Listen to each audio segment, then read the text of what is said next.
Hey guys, what is up? It's Dusty here, and welcome back to another crypto video. And today, I got an update for you guys on the Ripple XRP lawsuit, as a really interesting document has just been posted last night.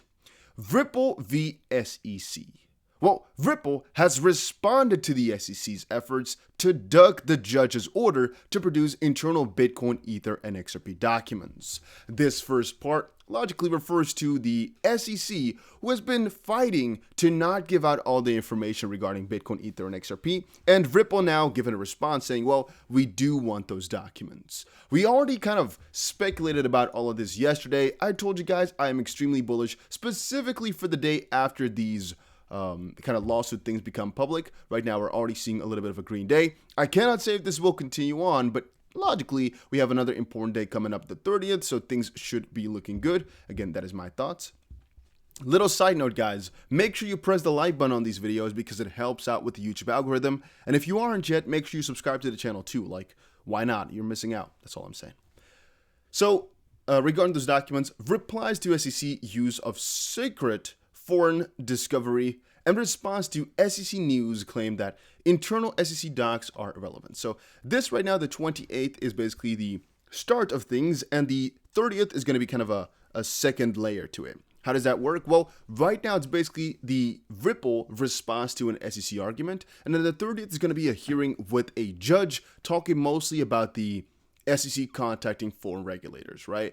Right now is the discovery phase of this lawsuit, and both sides are trying to dig up as much dirt on the other as possible. And again, this document, or actually a whole load of documents, just came out, which are basically explanations on Ripple's side as to why they think they're in the right. And yeah, it's just a response from Ripple. Now, why is this more bullish than the other way around? This, which basically means a Ripple response, is usually more bullish because it is Ripple explaining why they think that they are in their right. Whenever the SEC posts something like the 22nd, it's usually bearish because, well, the SEC can bring up some defense. And even though we might find it weak, or they might bring up some offense, even though we might find it weak, we'll have to look at it. We'll have to see it, and we'll see like, ooh, okay, the SEC is saying this, that sounds strong. And it's only once you hear the defense that you can really make up when or if something actually sounds strong or weak. But you get the part, right? Judge Netburn, we write on behalf of Ripple, and we basically think the court should decline to reconsider the SEC's arguments that internal SEC documents are categorically irrelevant and need to be logged. The court has already heard and rejected the SEC's arguments. If we look back at the 6th of April, the conference, the hearing, which we all attended live in the stream, what was basically shown and what was seen was that the judge went over all the information. And the judge said, you know what, Ripple, you can get all information regarding the 19 custodians from the SEC, again, in this discovery phase, which basically means SEC has to hand over some of their members, basically, and some of their affiliates' discussions about Bitcoin, Ether, and XRP. They granted that, the judge, and also meet and confer about internal memos regarding Bitcoin, Ether, and XRP, again, within the SEC. And now the SEC is coming out saying, well, we don't want to give those internal documents because, well, we think they're private. We don't think, they should be in there, basically. At the top, you can see a little bit more about that. The letter improperly re-argues two positions the court rejected at April 6th. Discovery conference, that the SEC internal documents are categorically exempt from discovery, and that the SEC can invoke the deliberative process privilege without searching for responsive documents, asserting the privilege on a document-by-document basis, and producing a privilege log. So, once more, this came down to the judge said they have to meet and confer about this. The SEC wanted to renegotiate. I actually did not know about that. But nonetheless, the SEC has disregarded the court's order on both of those points, and the SEC has also ignored the court's directive to meet and confer in good faith on the scope of the production. And on April 14, the SEC admitted that it had responsive documents but told defendants that it needed more time to consider its final position as to whether and what internal documents it would produce. So basically, they had documents, but they didn't really want to give it just quite yet. They were like, what are we going to give them? A few hours before the party's scheduled meet and confer, the SEC instead filed its letter claiming that under the terms of the court's order, it could refuse to produce any and all internal agencies' communications. The court should reject this misreading of its order and direct the SEC promptly to produce responsive internal documents. So, again, I'm not a lawyer.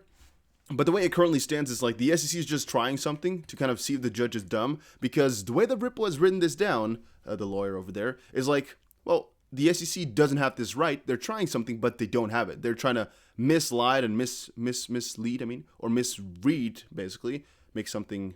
You guys understand what I'm trying to say, right? They're trying to misguide him a little bit, the judge, but I don't think that's going to really work. And in the end, I do think Ripple will get the documents. I kind of think so because on the 6th, they were already given those, and whatever the SEC is going to say, why would it change the judge's mind all of a sudden, right? The judge thought about this, they gave them the order, and all of a sudden the SEC is like, well, we want to, again, try it again, but the same type of thing is going to apply then, right? B, this is argument B. A was the court has already heard and rejected the arguments, which again we agree with. B, the SEC's arguments against discovery of its documents still lack merit. That's again a little bit more relative. And let's see, 2, B number 2, the other issues raised in the SEC's letter are irrelevant, unripe, or both. And let's quickly see 3, the court should order the SEC to produce responsive documents promptly. So really quickly, defendants will suffer prejudice if the SEC does not produce sufficiently ahead of the close of discovery on July 2nd. To enable defendants to follow up with third parties, time may also be needed to resolve privilege disputes. The SEC has also ample notice of the need to search its internal documents. The court should order the agency to produce documents responsive to the dispute request within 2 weeks of its order resolving this dispute. So once we get that order out, which is basically the judge saying, yes, you have to produce it, we have 2 more weeks, and then the documents will be, put on the table. And that is actually really big, right? That is really big, as I've explained before, because once we get those, ooh, that can be really freaking juicy.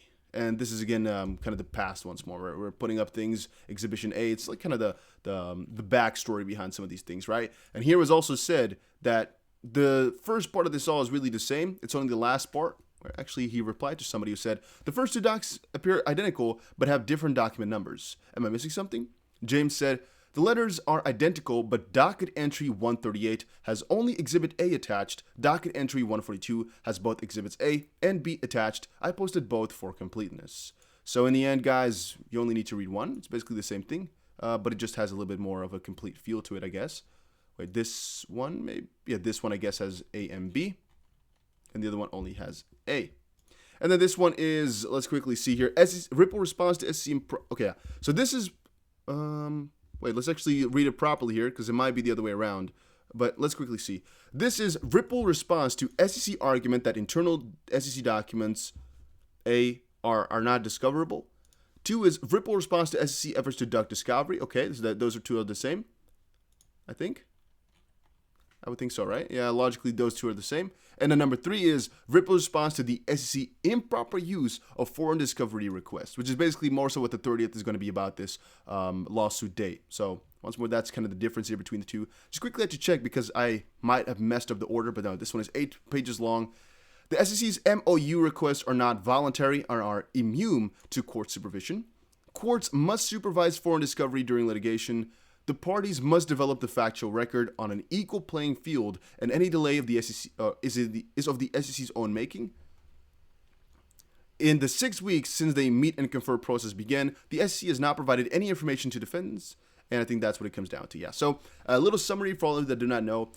The SEC, once more, is hiding documents. That's what the first 2 parts are about. They don't want to give them. The second part is the SEC is going after foreign regulators to get information regarding Ripple, which is not the normal way of doing things. And Ripple is now putting up a couple of arguments as to why they shouldn't, why do that, why they shouldn't be able to use it, and why it's really odd that they have done that.